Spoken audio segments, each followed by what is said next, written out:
Stop panicking, know the numbers, and know what you need to do on a weekly basis. We're in the 6th week, in the middle of the 6th week of a Trump presidency. And so far, we have been winning liberals and Kamala Harris voters through the federal courts. The judicial branch has struck down 23 of the 24 cases that are out there, or ruled in our favor in a strong way as those cases are progressing. What I'm saying is, judicially, we're winning. You might say, well, what if he ignores the judicial? Then it's going to get ugly, because they could come after him. The judicial branch is just as powerful as the executive branch and the legislative branch. We're a decentralized government. What that means is that no one group, one person rules the country. It was designed that way. The other thing is that, well, what does it mean they'll come after him? We'll send federal officers. Well, wait a minute. Pam Bondi's over that, so that won't happen. Bullshit.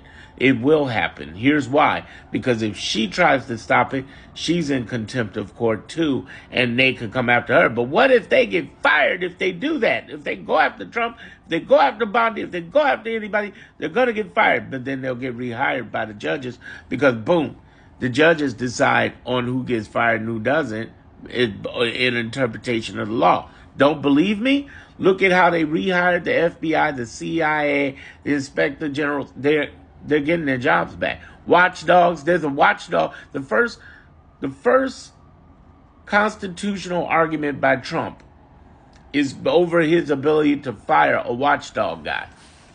And so far, that's not looking good for him. What I'm trying to tell you is that the end game ain't good for Trump. He's just pushing it. Just like he did with the election. In 2020, he went through 60 courts. So far, we're in the middle of 24 that have been ruled on. There are tons more. There's going to be hundreds. But we're fighting back. And here's what I want you to get out of this. What you need to be doing is reaching out to your 3 people, your 2 senators, and your House of Representatives. For me, it's Duckworth, Durbin, and Davis. I'm here, downtown Chicago. And I'm trying to tell you, you need to step up your game. Listen to what I'm saying. Listen to good old Darren. Follow me on Darren Monroe Politics, by the way, too. Here's the thing on YouTube, because TikTok might be gone in 40 days. Actually, 37 days. It's a countdown.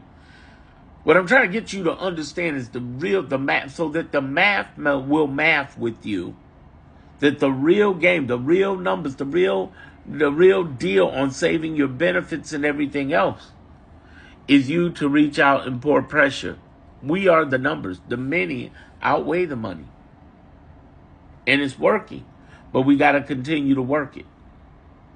They was going to introduce a bill and pass it, get rid of $880 billion of Medicaid, but they couldn't do it right away, so they need to pass an initial deal giving tax cuts for wealthy people. And Democrats, for once, have been fighting their ass off. They've gotten together, thank goodness. Now they're fighting.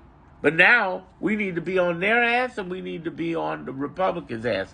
Whether you're in a red state or a blue state, we're in the United States, and we need to fight this. Follow me for more. And definitely follow me on YouTube, because TikTok may be gone, y'all.